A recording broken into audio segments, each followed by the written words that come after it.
पहली बात, मैंने कांग्रेस से इस्तीफा नहीं दिया, मुझे कांग्रेस ने निकाला।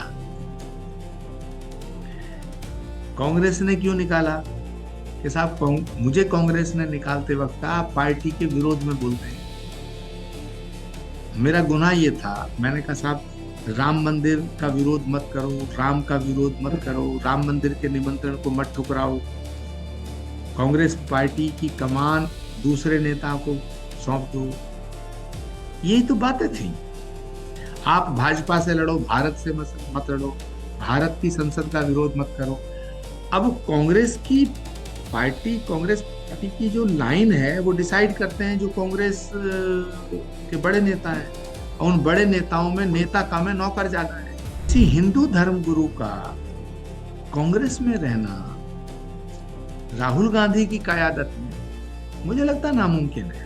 आचार्य जी, बहुत लंबे वक्त तक आप कांग्रेस में रहे, उसके बाद कहीं ना कहीं दूरियां हो गई और आपने कांग्रेस से इस्तीफा दे दिया। अब हम क्या ये माने कि 2026 में आप सक्रिय राजनीति में आएंगे या कोई पार्टी ज्वाइन करेंगे? ऐसा लोगों के मन में सवाल है और लंबे अरसे से ये जानना चाह रहे हैं। पहली बात, मैंने कांग्रेस से इस्तीफा नहीं दिया, मुझे कांग्रेस ने निकाला। कांग्रेस ने क्यों निकाला कि साहब मुझे कांग्रेस ने निकालते वक्त आप पार्टी के विरोध में बोलते हैं। मेरा गुनाह ये था, मैंने कहा साहब राम मंदिर का विरोध मत करो, राम का विरोध मत करो, राम मंदिर के निमंत्रण को मत ठुकराओ, कांग्रेस पार्टी की कमान दूसरे नेता को सौंप दो। यही तो बातें थी। आप भाजपा से लड़ो, भारत से मत लड़ो, भारत की संसद का विरोध मत करो। अब कांग्रेस पार्टी की जो लाइन है वो डिसाइड करते हैं जो कांग्रेस के बड़े नेता हैं, और उन बड़े नेताओं में नेता कम है, नौकर ज्यादा है। अगर कांग्रेस ने कहा कि आप पार्टी लाइन के खिलाफ बयान दे रहे हैं, तो पिछले दिनों हमने दिग्विजय सिंह का बयान देखा आरएसएस को लेकर, उसके बाद उन्होंने सफाई दी। तो ये तो एक के बाद एक बाकी नेता भी इस तरह के बयान दे ही रहे हैं, शशि थरूर लगातार दे रहे हैं। देखिए, किसी हिंदू धर्म गुरु का कांग्रेस में रहना राहुल गांधी की कयादत में मुझे लगता नामुमकिन है। क्योंकि राहुल गांधी जी और उनकी जो चौकड़ी है, एक कोठरी है, वो पहले ऐसा समझते थे कि बीजेपी हिंदुओं की पार्टी है। लेकिन मुझे ऐसा लगता है कि वो अब ऐसा समझने लगे हैं कि हिंदू ही भाजपा ही है। तो इसलिए वो पहले भाजपा का विरोध करते थे, अब उनको लगता है कि भाजपा को शक्ति देने का काम हिंदू कम्युनिटी कर रही है, तो इन हिंदुओं के खिलाफ बोलो। जबकि सच बात यह है कि बीजेपी का जन्म हुआ 1980 में, आरएसएस का जन्म हुआ 1925 में। हिंदुत्व तो सदियों से है, सनातन सदियों से है, लाखों वर्ष पूर्व राम हुए। तो प्रश्न ये पैदा होता है कि जो कांग्रेस पार्टी महात्मा गांधी के रास्ते चलती थी, आज वो पार्टी मोहम्मद अली जिन्ना के रास्ते पे जा रही है। तो अगर पार्टी की लाइन गलत है तो उसको सही करने का काम किसका है? पार्टी के लिए नेताओं का, एडवाइजर्स का। मैंने वही कहा कि आप राम से, राष्ट्र से नहीं लड़ सकते। एक राम सवाल। इस देश की आत्मा है। राम को और भारत को अलग करके नहीं देखा जा सकता। सबसे बड़े सेकुलर नेता कौन से हुए भारत में? महात्मा गांधी। उनकी समाधि पे क्या लिखा हुआ? जाके देखो, हे राम। भारत की सर्वोच्च अदालत के मुख्य न्यायाधीश के कक्ष में क्या लिखा हुआ? यतो धर्मस ततो जया। अब प्रश्न ये पैदा होता है, राम राज्य की कल्पना किसने की? महात्मा गांधी ने। तो जो वो महात्मा गांधी जिसको तुम आइडियल मानते हो, अगर उसके रास्ते चलोगे तो राम का रास्ता है। तुम राम के रास्ते नहीं चल रहे, तुम तो जबरदस्ती का लट कर रहे हो। हैं? तो तरह तरह की बातें करते हो, कभी इसकी बात कभी उसकी बात। सच बात यह है कि आप भारत की संसद, भारत के संविधान, भारत में जो सनातन है, सनातन सभ्यता संस्कृति, उनका सम्मान नहीं करना चाहते। उसका परिणाम ये हो रहा है कि लोगों के दिलों में आप जगह नहीं बना रहे। कांग्रेस से लोग नाराज नहीं है, माफ करना, राहुल गांधी की हरकतों ने कांग्रेस को बर्बाद किया है। और पूरा विपक्ष, आप मेरी बात को लिख लेना, राहुल गांधी का जो राहु है वो इतना पावरफुल है कि वो राहु पूरे विपक्ष को बर्बाद करेगा। जब से राहुल गांधी कांग्रेस की कमान संभाले हैं, कांग्रेस डे बाई डे बर्बाद हो रही है। तो कांग्रेस की बर्बादी का जिम्मेदार कौन है? आचार्य प्रमोद कृष्णम तो नहीं है, शशि थरूर तो नहीं हो सकते, दिग्विजय सिंह भी नहीं हो सकते। कांग्रेस की नीतियों का फैसला नीतियों का निर्धारण कौन करता है? जो लोग फैसला लेते हैं। तो जो फैसला ले रहा है, अगर पार्टी ताकतवर होती तो उसका श्रेय उन्हें जाता है, और अगर पार्टी कमजोर हो रही है तो उसकी जिम्मेदारी उन्हें लेनी चाहिए। तो जिनकी जिम्मेदारी है, जिन्हें पार्टी से हट जाना चाहिए, वो ये फैसला कर रहे हैं कि कौन पार्टी में रहेगा, कौन नहीं हटेगा। ये एक विडंबना कांग्रेस के साथ है। आचार्य जी, क्या आप यानी प्रियंका गांधी की क़यादत में आप देखते हैं कांग्रेस का भविष्य, अगर उन्हें कोई मौका मिलता है कांग्रेस में? मिलना चाहिए, मगर मिलना बड़ा मुश्किल है। मिलना चाहिए। कांग्रेस का हर कार्यकर्ता चाहता है कि एक बार प्रियंका गांधी जी को कमान देनी चाहिए। लेकिन प्रियंका गांधी के साथ बड़ा अन्याय हुआ है, आज भी हो रहा है। प्रियंका गांधी को नेतृत्व करने से रोका जा रहा है। कार्यकर्ता चाहते हैं, सारे नेता भी चाहते हैं। बंद कमरे में पूछो तो सारे नेता कहेंगे हाँ बात तो ठीक कह रहे हैं।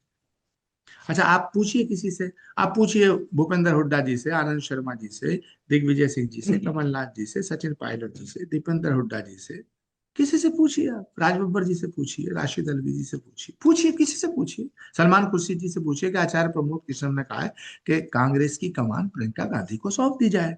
जब राहुल गांधी फेल हो गए, एक बच्चा फेल हो गया, दोबारा फेल हो गया, तीसरी बार फेल हो गया। अरे भाई, 14 में फेल, 17 में फेल, 19 में फेल, 24 में फेल, 22 में फेल, तो दूसरे को भी मौका दो ना। अभी प्रियंका गांधी का इम्तिहान कहाँ हुआ है? तो आप पूछो इनसे कि आचार्य प्रमोद कृष्ण ने ये कहा है कि प्रियंका गांधी को कांग्रेस की कमान सौंप दी जाए, आपकी राय क्या है? कहेंगे साहब कोई कमेंट नहीं करना चाहते। एक बोल दे कि नहीं, आचार्य प्रमोद कृष्ण गलत कह रहे हैं, एक बोल दे, तब मुझसे तुम दोबारा इंटरव्यू करना मेरा। जी। एक सवाल का जवाब नहीं मिला आपसे। क्या आप सक्रिय राजनीति में, चुनावी राजनीति में आएंगे? अभी तो मेरा पूरा ध्यान श्री कल्की धाम के निर्माण पे है। जी, मैं उसी श्री सवाल पे आ कल्की रहा धाम था। का शिलान्यास करने पिछले साल नरेंद्र मोदी जी यहाँ आए थे। मैं अभी भी श्री कल्की धाम की पावन धरती से बोल रहा हूँ। जी यहाँ भव्य मंदिर का निर्माण चल रहा है। आप भी तशरीफ लाइए एक दिन। जी जी। ये सनातन का केंद्र है। भारत के भविष्य को दिशा देने वाला ये धाम बनेगा, ऐसा प्रधानमंत्री जी ने भी बोला है। हम लोग इसमें लगे हैं। अभी दर्शक दर्शक ये भी जानना चाह रहे अभी हैं कि उसका काम कहाँ तक पहुंचा। आ, हम धरती से 21 फीट नीचे खुदाई करके गए, फिर अब बुनियाद भरने का काम पूरा होने जा रहा है। उसके बाद मंदिर धीरे धीरे ऊपर निकलना शुरू होगा। बहुत ही भव्य और दिव्य मंदिर का स्वरूप आ रहा है। पूरा मंदिर, पूरा धाम हमारा लगभग 2029 से पहले बनकर तैयार होना चाहिए, ऐसा हम लोगों का प्रयास है। और हम चाहते हैं कि श्री कल्की धाम का शिलान्यास नरेंद्र मोदी जी के हाथों से हुआ है। इसका जो उद्घाटन हो वो भी प्राइम मिनिस्टर मोदी के हाथों हो। जिस तरह श्री राम जन्मभूमि का शिलान्यास नरेंद्र मोदी जी ने किया, उद्घाटन भी उन्होंने किया। तो ये हमारी भावना है। आचार्य जी, 2026 करीब है, नया साल। आ, किस तरह से आप देखते हैं, मतलब किस तरह से भविष्यवाणी करेंगे और दर्शकों को क्या कुछ कहना चाहेंगे?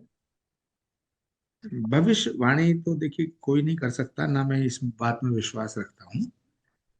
लेकिन इतना जरूर चाहूंगा कि हम किसी भी जाति में पैदा हुए हों और किसी भी धर्म को मानते हों, किसी भी यूनिवर्सिटी में पढ़े हों, विद्यालय में पढ़े हों, और किसी भी प्रोफेशन में, हम साइंटिस्ट हों, डॉक्टर हों, इंजीनियर हों, किसान हों, पत्रकार हों,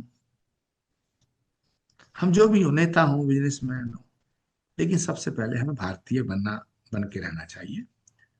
नए वर्ष में 2026 की शुरुआत पर मैं यही कहना चाहूंगा, सबको बधाई देता हूं। लेकिन हम जो भी हैं, इस मुल्क की बदौलत है।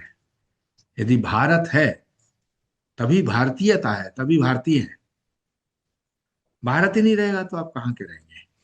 तो हम जातियों के नाम पर, धर्म के नाम पर, भाषा के नाम पर और क्षेत्र के नाम पर यदि बंटते हैं तो इसका मतलब है हम भारत को बांट रहे हैं, और भारत को बांटने का मतलब हम अपने घर को बांट रहे हैं।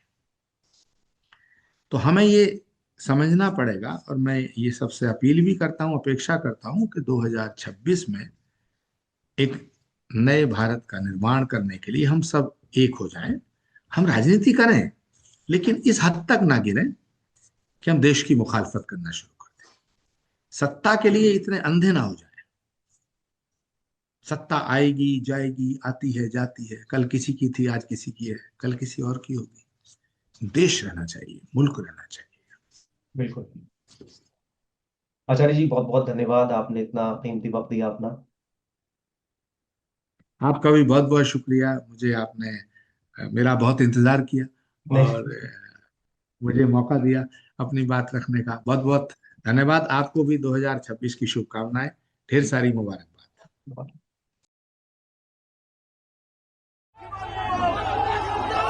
कि हम देश की आपके हिसाब इतने से अंधे ना हो। बांग्लादेश का क्या इलाज है? बांग्लादेश इलाज है किस तरीके से? आतंकवादी और दहशत गर्दों के जो संगठन है उनके शिकंजे में आ गया है। हुमायूं कबीर हैं, वो बाबरी मस्जिद बनवा रहे हैं। वो मस्जिद बनाए, अशफाकुल्ला खां के नाम पे बनाए, एपीजे कलाम के नाम पे बनाए। अब मुझे बताओ, बाबर के नाम पे मस्जिद क्यों, कौन बनने देगा? बाबर भारत पे उसने हमला किया। पिछले दिनों आपका एक बयान जो है काफी चर्चा में रहा कि संसद का ये बड़ा दुर्भाग्य है कि राहुल गांधी जैसे व्यक्ति उसमें बैठे हैं। जब भारत की नई संसद बनी थी, वो संसद भाजपा की नहीं, भारत की है। उसका विरोध किसने किया? राहुल गांधी जी ने किया। किसी हिंदू धर्म गुरु का कांग्रेस में रहना राहुल गांधी की कयादत में मुझे लगता है नामुमकिन है। कांग्रेस से लोग नाराज नहीं है, माफ करना, राहुल गांधी की हरकतों ने कांग्रेस को संसद बनी थी।